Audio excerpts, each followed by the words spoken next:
سورہ بقرہ کے بعد بڑی صورتوں میں سورہ آل عمران ہے۔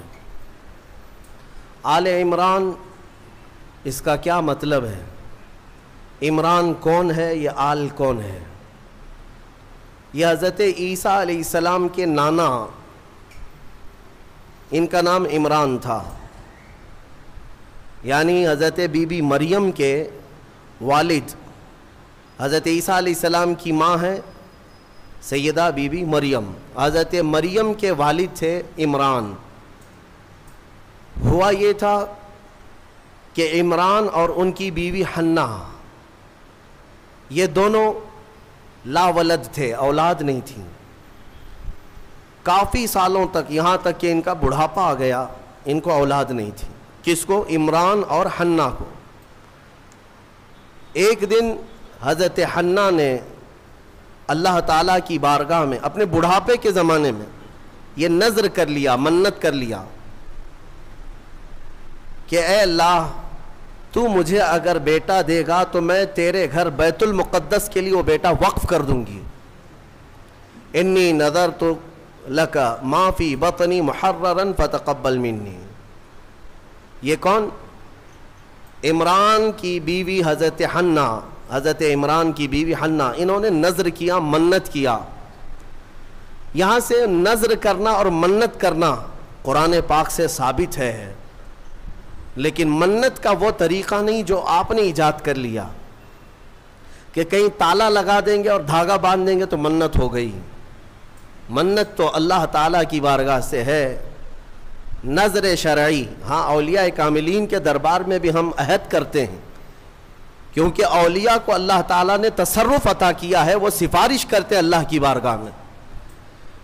تو نذر جو شرعی ہے وہ قرآن سے جو ثابت ہے وہ یہ ہے کہ اللہ کی بارگاہ میں یوں نیت کر سکیں آپ، یوں نذر کر سکتے ہیں آپ کہ اے مولا اگر مجھے اولاد ہو گئی تو میں مسجد بنا دوں گا، یا مسجد کے لیے فلاں چیز وقف کر دوں گا، یا ایک قرآن پاک مکمل تلاوت کروں گا، یا 10 روزے رکھوں گا، یا 10 مسکینوں کو کھانا کھلاؤں گا۔ یہ ہوتی ہے منت کے طریقے۔ آپ تو شارٹ کٹ ڈھونڈتے ہیں نا، آسان چاہیے۔ منت ایسی کرو خالی دھاگا باندھ دوں گا یا چادر چڑھا دوں گا جس میں محنت کچھ نہ لگے۔ ارے نذر کا طریقہ یہ تھا کہ آپ روزہ رکھنے کی نیت کر لیتے کہ اگر میرا فلاں کام ہو گیا تو میں 10 روزے رکھوں گا، یا کم سے کم 3 روزے رکھوں گا، یا ایک قرآن پاک پڑھوں گا، یا 100 رکعت نماز ادا کروں گا۔ نذر کرنے کے طریقے۔ حضرت حنہ نے جو نذر کیا، منت کیا، وہ کیا کہ اے اللہ اگر تو مجھے بیٹا دے گا تو میں وہ بیٹا بیت المقدس کے لیے وقف کر دوں گی۔ پہلی بات تو اولاد ہے نہیں، بڑھاپے میں جا کر اگر بیٹا ہو بھی گیا تو وہ تیری بارگاہ میں وقف کروں گی۔ یہ ہے نذر اور اللہ تعالیٰ سے محبت کا طریقہ۔ اور قرآن کہتا ہے کہ حضرت حنہ حاملہ ہو گئی، بچے کے آثار نظر آئے بڑھاپے کی عمر میں۔ فلما وضعتھا، پھر جب بچے کی ولادت ہوئی تو بیٹا نہیں ہوا، بیٹی ہوئی۔ انہوں نے نذر کیا کیا تھا؟ بیٹا ہوگا تو بیت المقدس میں وقف کروں گی، لیکن کیا ہوئی؟ بیٹی ہوئی۔ قالت رب انی وضعتها انثى، کہنے لگی اے اللہ میں تو بیٹی کو جنم دے دی، میں نے تو بیٹی جن دیا۔ واللہ اعلم بما وضعت، اور اللہ فرماتا اللہ سب سے بہتر جانتا ہے کہ اس نے کیا جنم دیا، بیٹا ہے یا بیٹی۔ لیکن اب یہاں بیٹا بیٹی کا فلسفہ بھی ختم کرتے ہیں، تمہیں اولاد میں کیا چاہیے کیا نہیں چاہیے۔ قرآن کہتا ہے وَلَيْسَ الذَّكَرُ كَالْأُنثَىٰ، اللہ نے یہ فرمایا ہاں بیٹا بیٹی کی طرح نہیں ہو سکتا۔ یہ نہیں کہا کہ بیٹی بیٹے کی طرح نہیں ہوتی، قرآن کہتا ہے بیٹا بیٹی کی طرح نہیں ہو سکتا۔ بیٹی پیدا ہونے پر جو ناک بھون سکیڑتے ہیں، بعض کے تو گھروں میں طلاق کی نوبت آ جاتی ہے۔ ظالم ہیں وہ لوگ، ان کو بیویوں سے یا عورتوں سے شادی نہیں کرنی چاہیے، کسی روبوٹ سے یا مشین سے کرنی چاہیے۔ کیا یہ بیٹا اور بیٹی پیدا کرنا تمہارے ہاتھ میں، شوہر کے ہاتھ میں یا بیوی کے ہاتھ میں؟ یہ اللہ تبارک و تعالیٰ قادر مطلق کے فیصلے ہیں، وہ جسے جو چاہے عطا کریں۔ رب تبارک و تعالیٰ کسی کو بیٹا دیا، کسی کو بیٹی دیا، اور یہ جہالت کے رسم کو ختم کریں اپنے گھروں سے۔ بیٹی ہو گئی تو کیا ہوا؟ ارے اس کی نسل کیسے چلے گی؟ یہ جہالت سب سے زیادہ عورتوں میں پائی جاتی ہے۔ عورتوں میں تانے مارنا ان عورتوں کو جن کے ہاں بیٹیاں ہوتی ہیں، کہ ایک ہوئی، اچھا 2 ہوئی بیٹیاں، 3 ہوئی، 4 ہوئی بیٹیاں۔ ظالمو تمہیں کیا پتا میرے رسول کو بھی 4 بیٹیاں ہی ہیں۔ رسول کریم صلی اللہ تعالیٰ علیہ وسلم کو اللہ نے 4 بیٹیاں دیا، بیٹے بھی دیا، لیکن بیٹے کوئی حیات نہیں رہے، اور جو نسل میرے مصطفیٰ کی چلی وہ بیٹی سے ہی چلی۔ آج بھی پوری دنیا میں سادات جو ہیں وہ کس کی اولاد میں سے ہیں؟ وہ سیدہ کائنات فاطمۃ الزہرا کی اولاد میں سے۔ بیٹی کے لیے عیب نہ سمجھو میرے عزیزو۔ حضور اکرم صلی اللہ تعالیٰ علیہ وسلم اپنے صحابہ کے ساتھ کسی طرف جا رہے تھے، رات کا وقت تھا۔ رات کے وقت میں ایک گھر کے اوپر آسمان سے روشنی پڑ رہی ہے، صحابہ دیکھتے کھڑے رہ گئے۔ کوئی خاص روشنی ہے جو اسی گھر پر پڑ رہی تھی، جس کو کہتے ہیں کہ نور کا حالہ ہے۔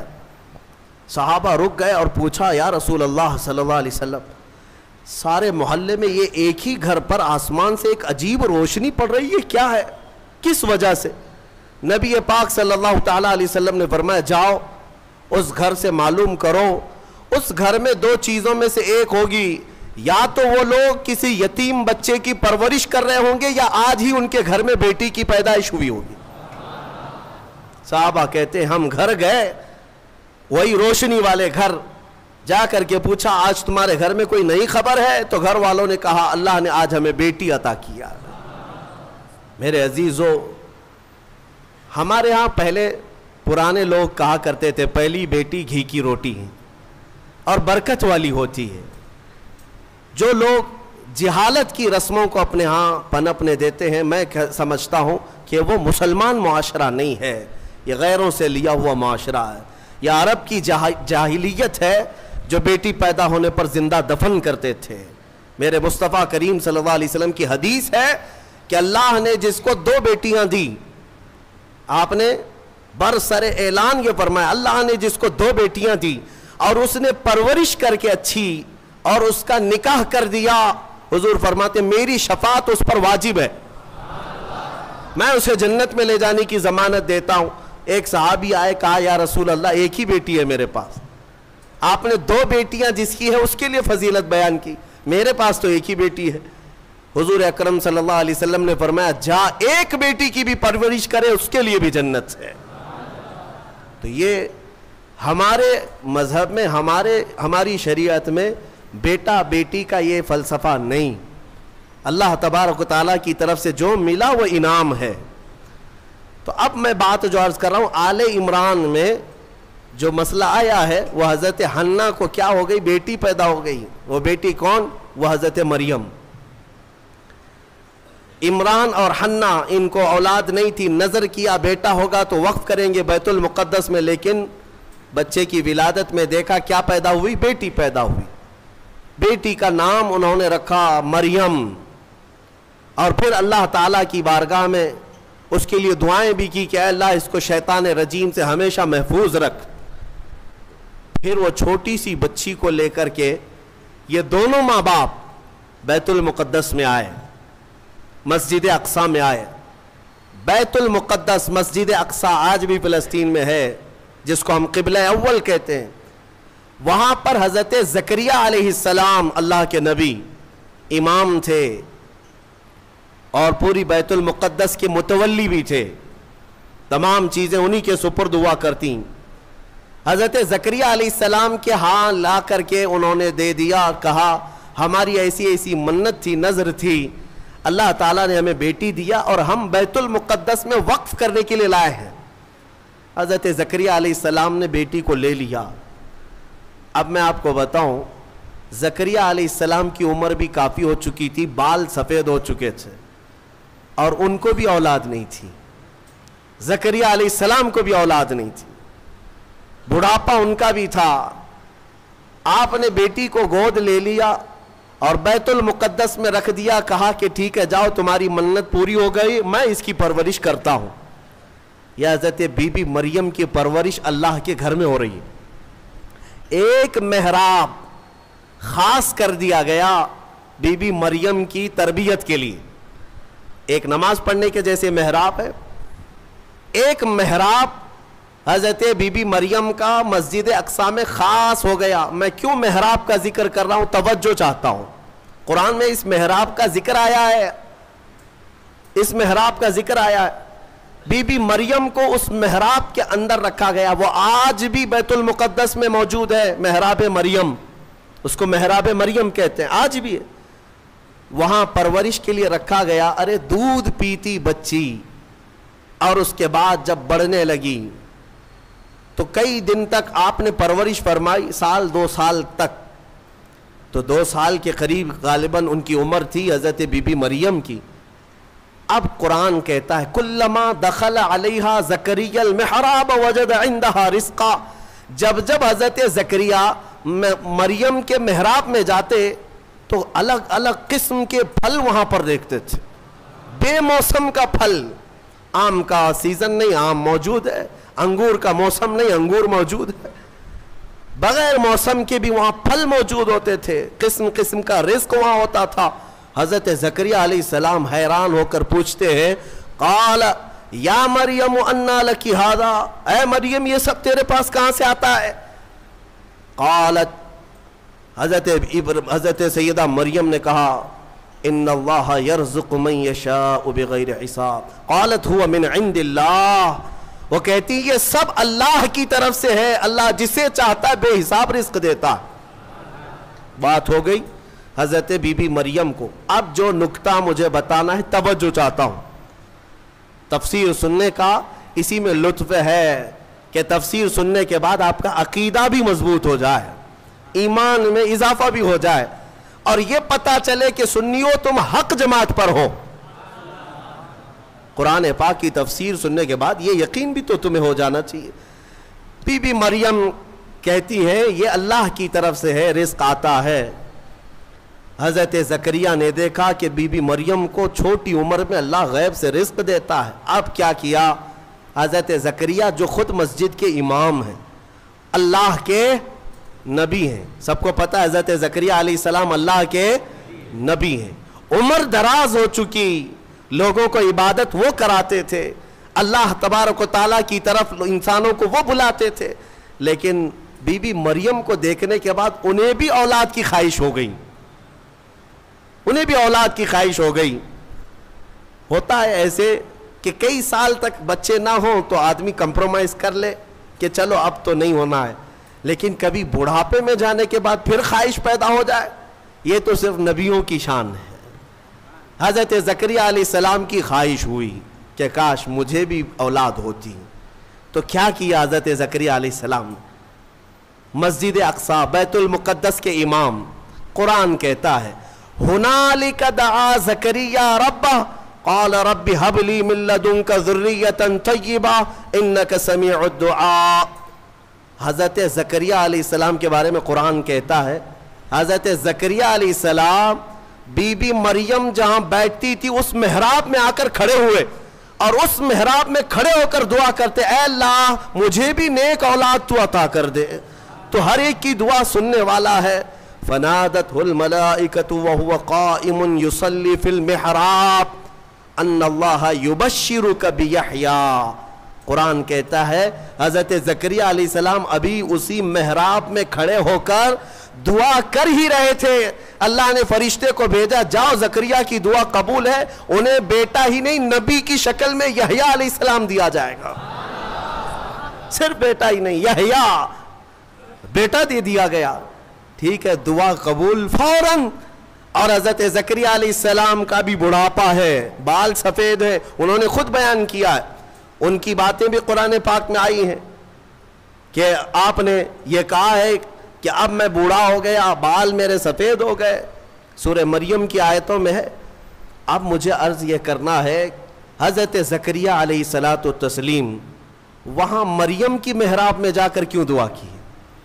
پوری مسجد ہے نا بیت المقدس، پوری مسجد ہے، کسی بھی علاقے میں بیٹھ کر کے دعا کرتے، کسی بھی خطے پر، کسی بھی مصلی پر۔ مریم جہاں ہے اس مصلی پر یا اس محراب پر کیوں کھڑے ہو کر دعا کیا؟ یہی سنیوں تمہیں عقیدہ میں بتانا چاہتا ہوں، اللہ والے جہاں ہوتے ہیں وہاں دعائیں قبول ہوتی ہیں۔ اجمیر میں جا کر دعا کرنے کے لیے اعلیٰ حضرت فاضل بریلوی رضی اللہ تعالیٰ عنہ نے فتاوی رضویہ شریف میں لکھا ہے، ہندوستان میں اگر کچھ علاقے ہیں جہاں پر دعائیں تیز قبول ہوتی ہیں تو ان میں ایک جگہ ہے خواجہ اجمیری غریب نواز کا دربار۔ اعلیٰ حضرت نے لکھا ہے۔ میرے عزیزوں، کیوں؟ یہ قرآن سے ثابت ہے۔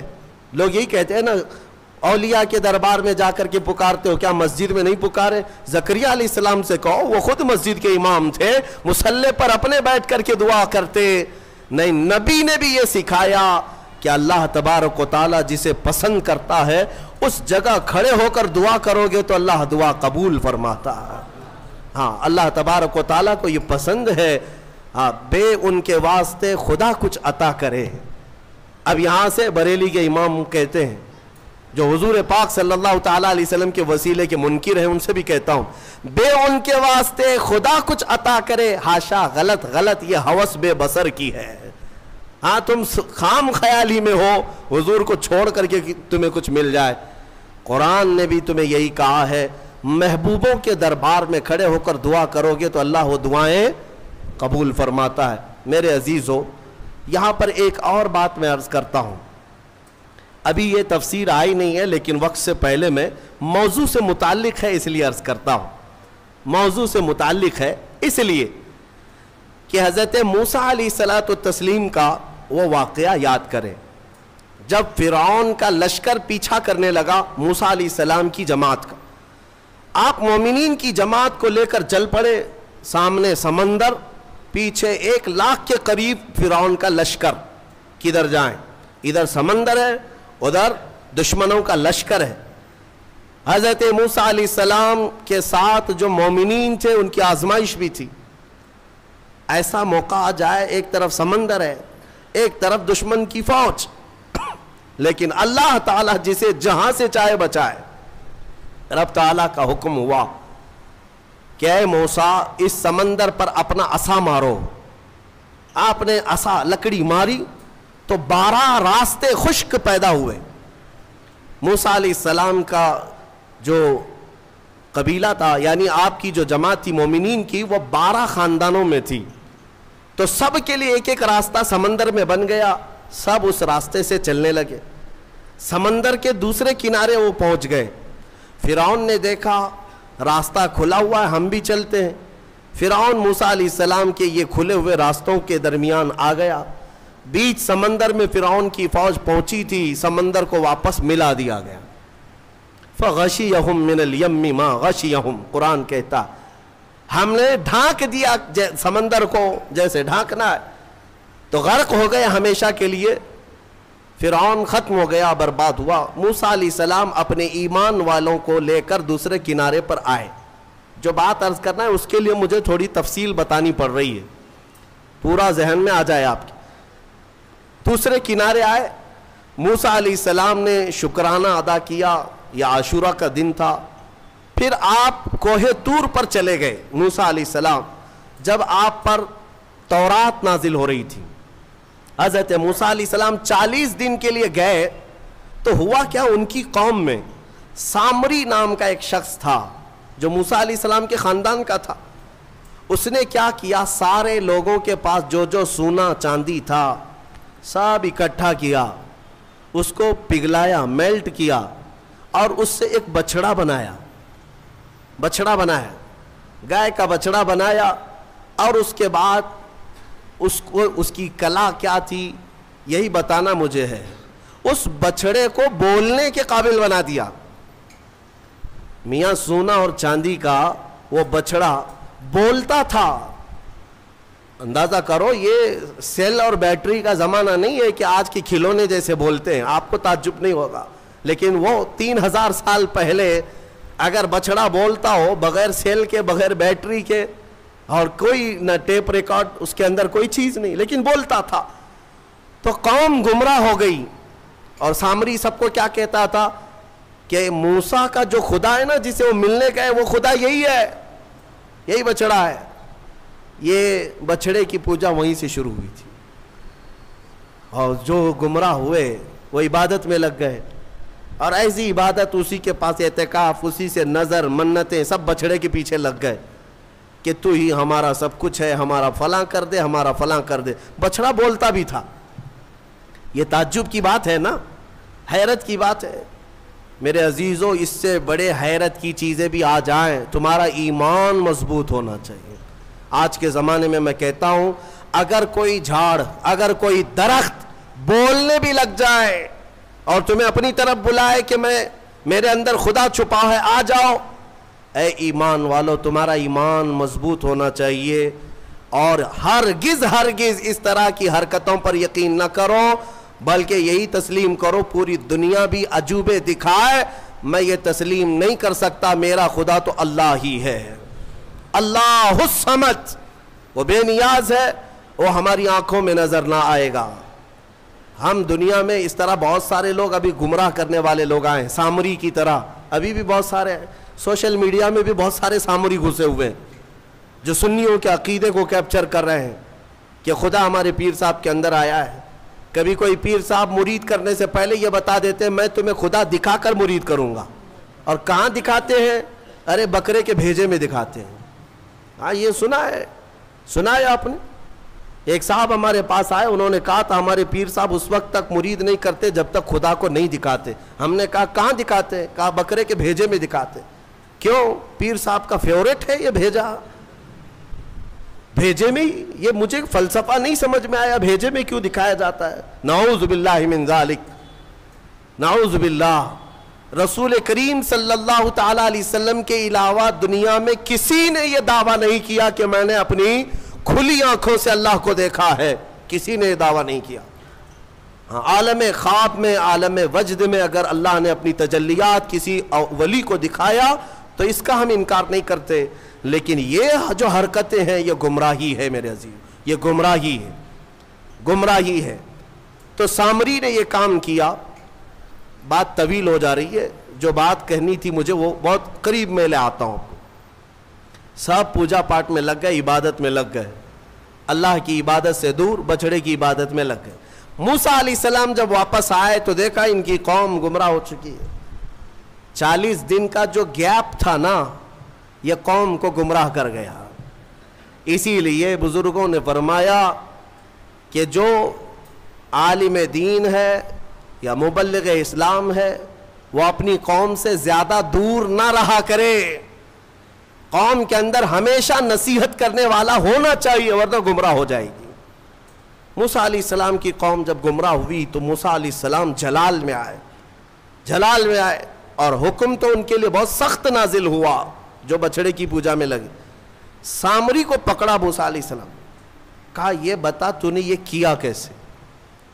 بات جو کہنی ہے وہ یہی ہے. کہا تو نے یہ کیسے کیا؟ سب کا سونا چاندی میلٹ کیا, بنایا بچڑا ٹھیک ہے, لیکن یہ بولنے کے قابل کیسے کیا؟ اب سامری کا جواب سنیں. سامری کہتا ہے قال بصرت بما لم يبصروا به فقبضت قبضة من اثر الرسول فنبذتها وكذلك سولت لي نفسي.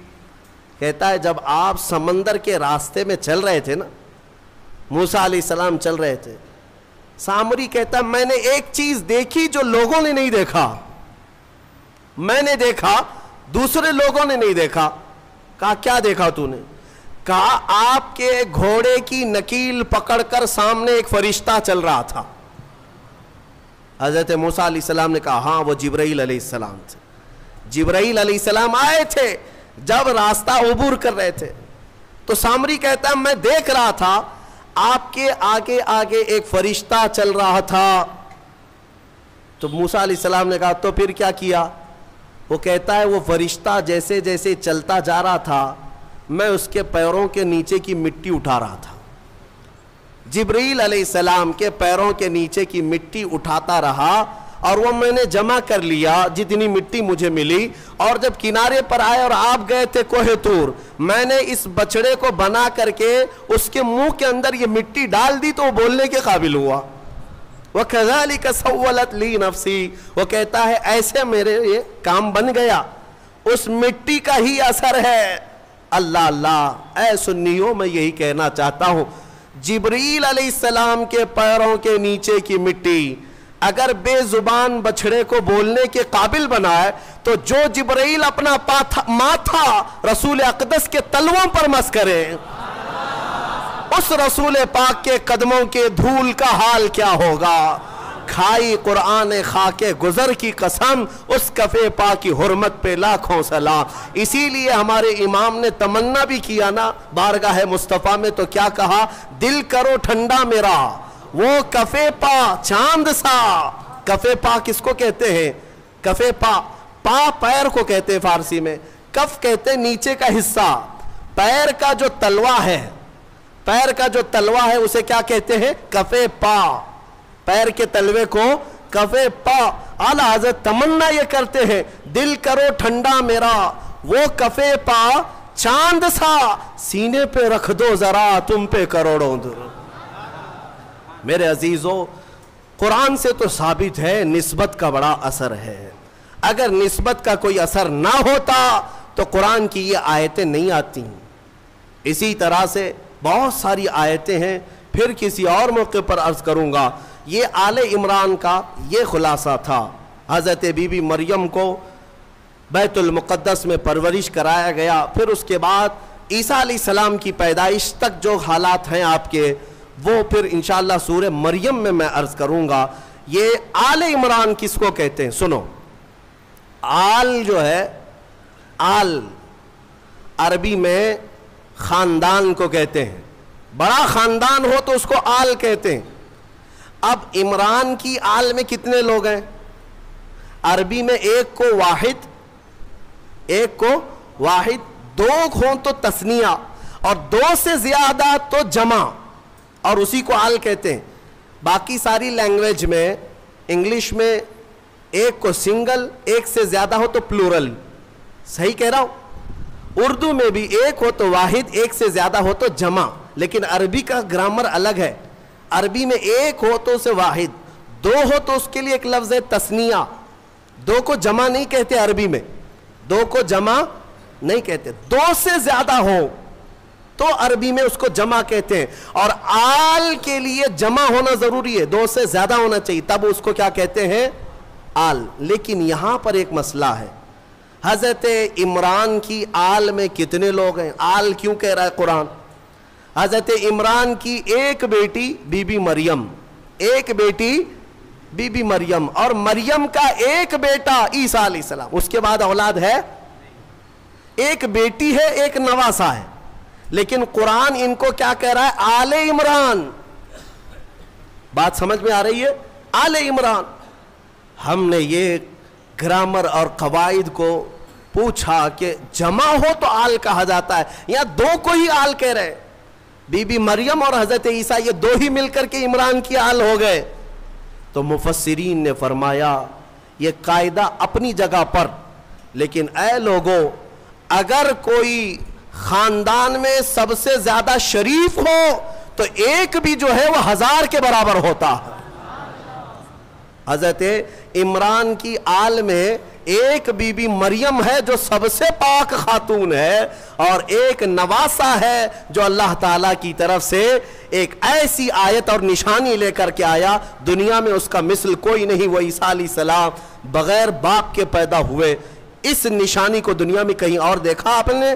تو دو ایسی اولاد ہے جس کی وجہ سے قرآن نے ان کو آل عمران کہا۔